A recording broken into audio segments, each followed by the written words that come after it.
She said, "My therapist says you're the source of my anxiety." I nodded and said, "I see." Then I packed my bags and left a note. "Problem solved. You're welcome."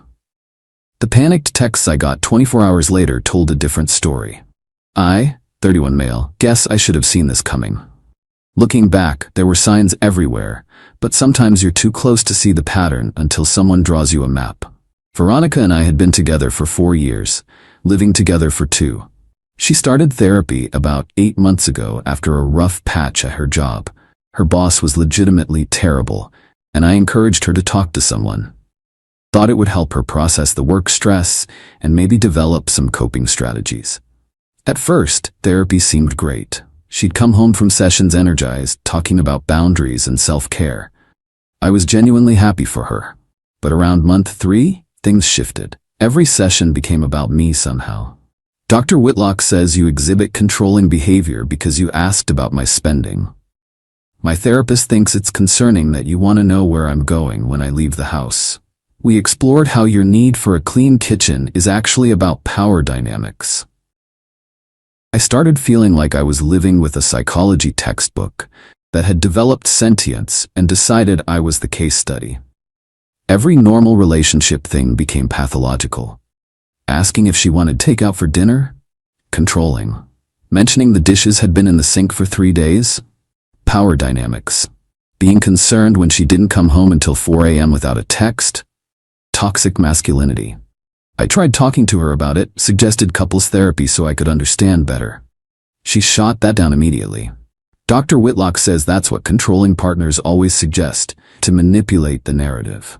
The real kicker was that I started walking on eggshells in my own home.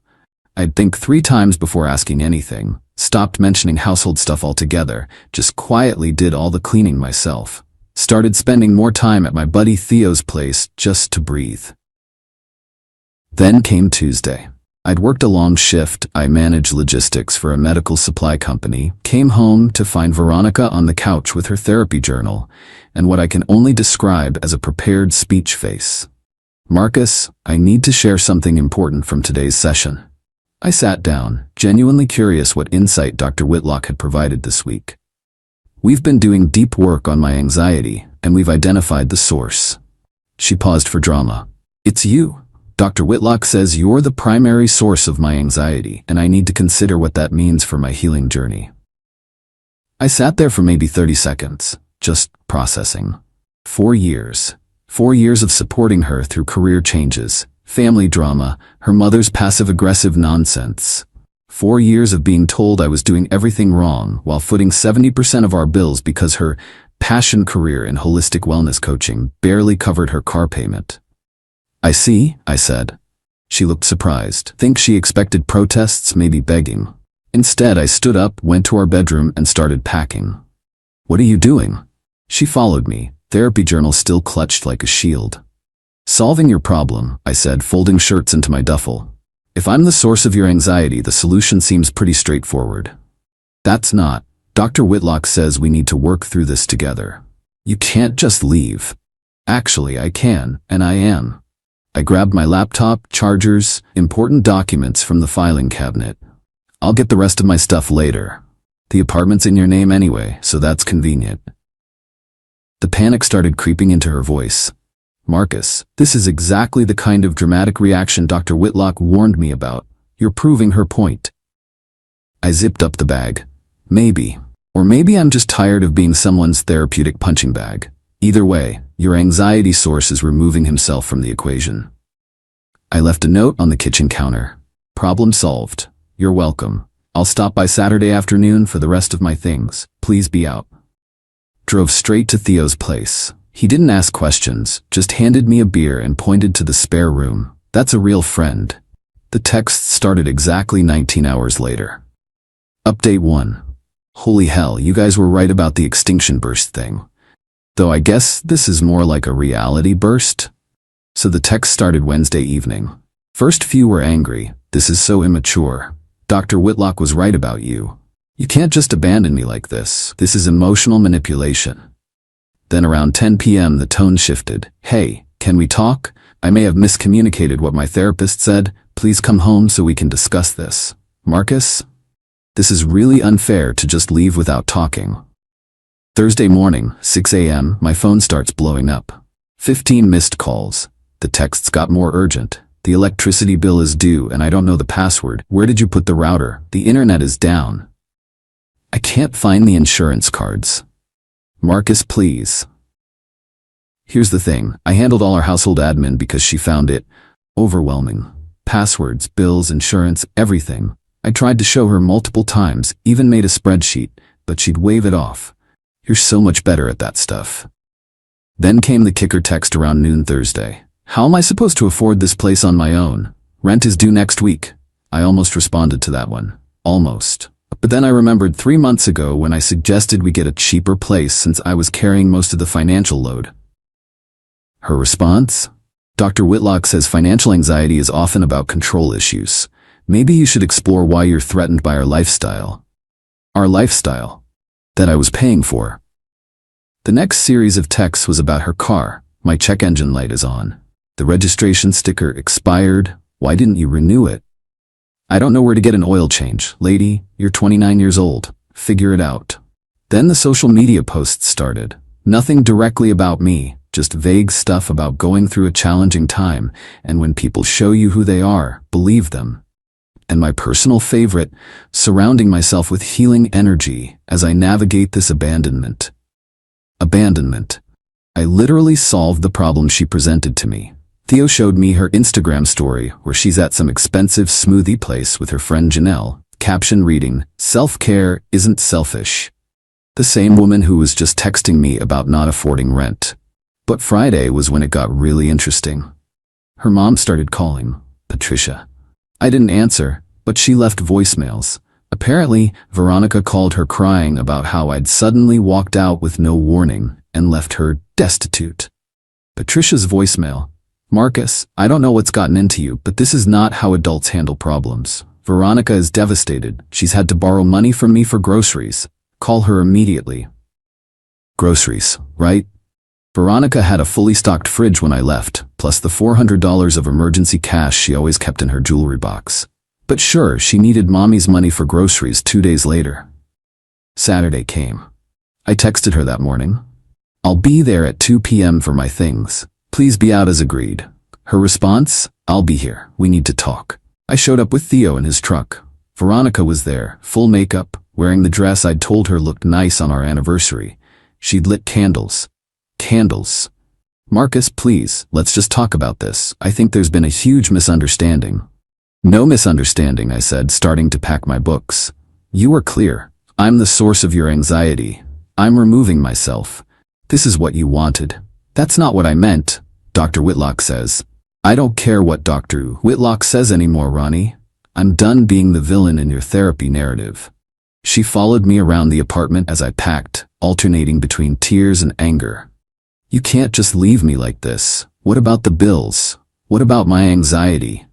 Your anxiety is your responsibility. As for the bills, they're all in your name, your apartment, your bills. But you know I can't afford this place alone. But then maybe you should have thought about that before deciding I was the source of all your problems. The mask slipped then. The tears stopped like someone turned off a faucet. You're really going to be this petty? Over one comment? One comment? Ronnie, I've been your therapeutic punching bag for 5 months. Every week, you come home with a new dysfunction Dr. Whitlock has diagnosed me with. I'm done. This is financial abuse, she screamed. You got me used to a certain lifestyle and now you're yanking it away. Theo snorted from where he was wrapping my gaming console. She whirled on him. This is none of your business. Just here to help move boxes, he said, but I caught his eye roll. As we were leaving with the last load, she grabbed my arm. Please, I'll tell Dr. Whitlock she was wrong. I'll switch therapists, whatever you want. What I want is to not be someone's anxiety source. Mission accomplished. We drove away with her standing in the doorway, no longer crying, just staring with this calculating look I'd never seen before. Or maybe I had and just ignored it. That was 6 hours ago. The texts have already started again, this time with a new angle. Update 2. Well, the extinction burst evolved into what I can only call a reality tornado. After Saturday's move-out, the text shifted to a weird mix of love bombing and threats. I've been thinking about all the good times we had. Remember our trip to the coast? We were so happy. I found your old college sweatshirt. It still smells like you. Then an hour later, my friend is a lawyer. What you're doing is illegal abandonment. I have rights. We were basically common law married. You'll be hearing from my attorney. Fun fact, we don't live in a common law state. Also, her friend who's a lawyer is a paralegal who does real estate closings. But the real entertainment started Monday when I got a call from my boss. Veronica had called my workplace. Let that sink in. She called my workplace. Apparently, she told our HR department that she was my domestic partner and that I was having a mental health crisis. She was concerned and thought they should know I'd abandoned our home and was acting erratically. Fortunately, my boss knows me well. I've worked there for 6 years, never had an issue. He called me directly. Hey Marcus, just got a weird call from HR. Your ex-girlfriend apparently thinks you're having a breakdown? I explained the situation. He actually laughed. So she told you that you were her problem, and you solved it? That's the most Marcus thing I've ever heard. Is this going to be an issue with HR? Nah, I'll handle it. But maybe document everything in case she escalates. She escalated. Tuesday, I get a notification that I've been tagged in a Facebook post. I don't use Facebook much, but there it was. Veronica had written this long, rambling post about emotional manipulation and financial abuse and how her partner of 4 years had suddenly abandoned her, leaving her unable to pay rent or buy food. She didn't use my name, but she tagged me and several mutual friends. The comments were interesting. Most people were offering generic support, but a few people who actually knew us were less sympathetic. My favorite was from Brad, a guy we'd had dinner with a few times. Didn't you tell us last month that your therapist said Marcus was toxic and you needed to set boundaries? She deleted his comment within an hour. Then came Wednesday. Oh, Wednesday. I get a text from an unknown number with a screenshot of a Venmo request from Veronica for $1,847. The message, "Hi, this is Janelle. Ronnie asked me to send this since you blocked her. This is her half of the rent and utilities you owe. She says you know this is fair. Her half? Of the apartment I don't live in? That's solely in her name? That she told me I was making her anxious by existing in?" I didn't respond. Thursday, another unknown number. This is Dr. Whitlock. I'm reaching out because Veronica has expressed concern about your recent behavior. While I can't discuss her treatment, I'd like to encourage you to seek support during this difficult time. Abandoning a partner suddenly can be a sign of deeper issues. I have some colleague referrals if you're interested. Her therapist contacted me. I screenshot everything and sent it to my buddy who actually is a lawyer. His response, "This is wildly unethical. Save everything. Do not respond." But Friday was the chef's kiss moment. Patricia, Veronica's mom, showed up at my workplace. Let me repeat that. Her mother came to my job. Security called me down to the lobby. There's Patricia, designer purse clutched to her chest, demanding to speak with me about the situation with her daughter. I went down mostly to prevent a scene. "Marcus, this has gone far enough. Veronica is distraught. She can't eat, can't sleep."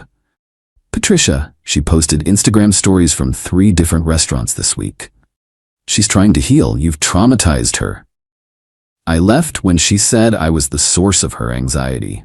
How is that traumatic? You know she didn't mean it like that. Dr. Whitlock explained it was about working through issues together. Then maybe Dr. Whitlock should have been clearer. And maybe you should ask yourself why a 29-year-old woman needs her mother to confront her ex at his job. She's desperate. She can't afford that apartment. She'll have to move back home, and there it was, the real issue. Patricia didn't want her daughter moving back home. That sounds like a Veronica problem, not a Marcus problem. How can you be so cold? You loved her. I did, but I loved the person I thought she was, not the person who spent months making me the villain in her story. Security started hovering closer. Patricia noticed. "This isn't over," she hissed. "My daughter deserves better." "She absolutely does," I agreed. "She deserves someone who makes her less anxious, which is no longer me. Win-win." She stormed out, and security asked if I needed to file a report. I declined but asked them to note the incident. That evening, the flying monkeys came out in full force. Texts from numbers I didn't recognize, all variations of, "You're heartless, she's falling apart, real men don't abandon their women, I hope you're happy destroying her life." But here's the interesting part. I also got some other messages, from people I didn't expect. Veronica's cousin reached out, "Hey, just wanted you to know I don't blame you. She's been like this since we were kids. Nothing is ever her fault." A former coworker of hers saw her post. "Same thing happened when she left our company. Everyone else was toxic, nothing to do with her showing up late every day." Her college roommate, girl, went through 3 therapists in school until she found one who told her what she wanted to hear. "You lasted longer than most." Saturday morning, I woke up to 47 texts from various numbers. I didn't read them all, but the ones I saw were increasingly unhinged. Apparently, Veronica had spent Friday night rallying support, getting drunk with her enabling friends, and they'd decided to launch a campaign. Then, plot twist, Theo's girlfriend works at the same wellness center where Veronica does her coaching. She overheard Veronica on the phone with someone. "No. He has to come back. I can't afford." "No, Mom, I'm not moving home, because it's embarrassing. I'll figure something out. Maybe if I tell him I'm pregnant." What? It worked for Janelle. I've never been so grateful for a vasectomy in my life.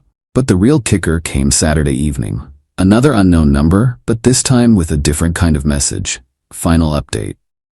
So the unknown number on Saturday evening? It was Dr. Whitlock's supervisor at the clinic. Turns out that Veronica's therapist contacting me directly was a huge ethical violation. When I didn't respond to her message, Dr. Whitlock apparently panicked and tried to cover her tracks by claiming she was concerned about a potential domestic violence situation. The supervisor was very professional but clearly pissed. "We're investigating a complaint about inappropriate contact. Can you confirm whether Dr. Whitlock reached out to you regarding a current or former patient?" I sent them the screenshot of her text. They thanked me and said they'd be in touch if they needed anything else. Monday, Veronica's texts took a panicked turn. "What did you do? Dr. Whitlock is in trouble because of you. She was just trying to help. You've ruined everything again." Ah, yes. Me screenshotting an unethical text is definitely the problem here, not the therapist who sent it. Then came the email from Patricia. Subject line, "Financial arrangement proposal." She actually itemized what they felt I owed Veronica. 3 months rent to give her time to adjust, $5,700. Emotional distress compensation, $3,000. Therapy costs since she'd need to find a new therapist, $2,000. Lifestyle adjustment support, $5,000. Grand total, $15,700. The email ended with, "We believe this is more than fair, considering the circumstances. Payment plan can be discussed."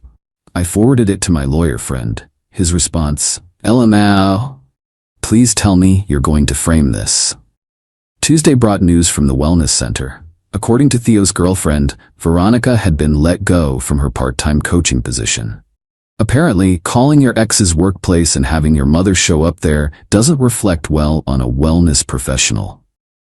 The Facebook post had also backfired spectacularly. More people who knew her started sharing their own stories in private messages to me.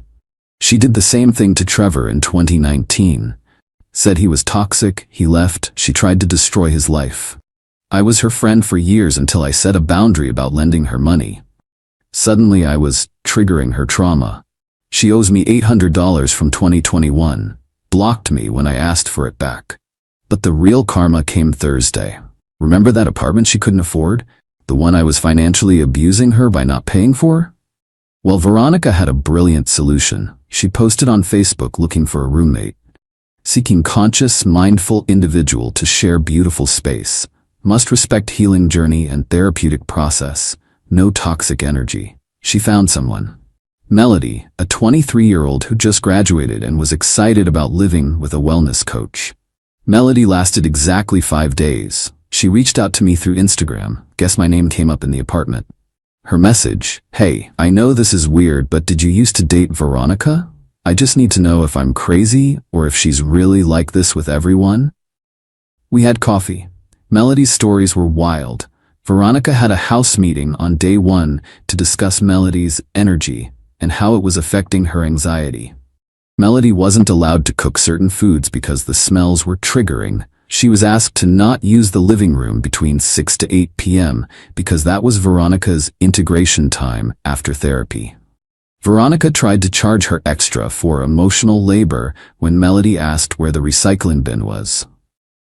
The kicker? Veronica had told the landlord that her partner would be handling rent like always.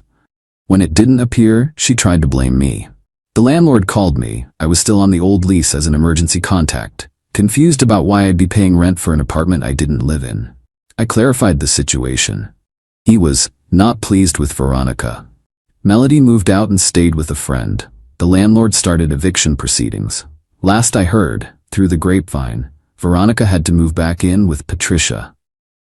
Dr. Whitlock lost her license to practice. Veronica is trying to become a life coach. Since wellness coaching didn't work out, she's dating someone new. My condolences to that poor bastard. Patricia is still emailing me monthly asking for money. As for me, I'm doing great. Got a promotion at work? Turns out being less stressed makes you more productive. Who knew? Started actual therapy with an actual professional who's never once suggested that my existence is someone else's problem. Even started dating someone who thinks asking about their day is caring, not controlling. Theo summed it up best last week. Bro, she really told you that you were her problem, and you just agreed and left. And it broke her brain because you were supposed to fight for the relationship so she could keep being the victim. Yup. Sometimes the best response to someone telling you you're their problem is to simply remove yourself from the equation. Problem solved. Oh, and for everyone asking, yes, I kept the screenshots. Yes, I documented everything. No, I never responded to any of them after leaving. And yes, I'm grateful every day that when someone told me I was their source of anxiety, I took them at their word and left. Best decision I ever made. Final update.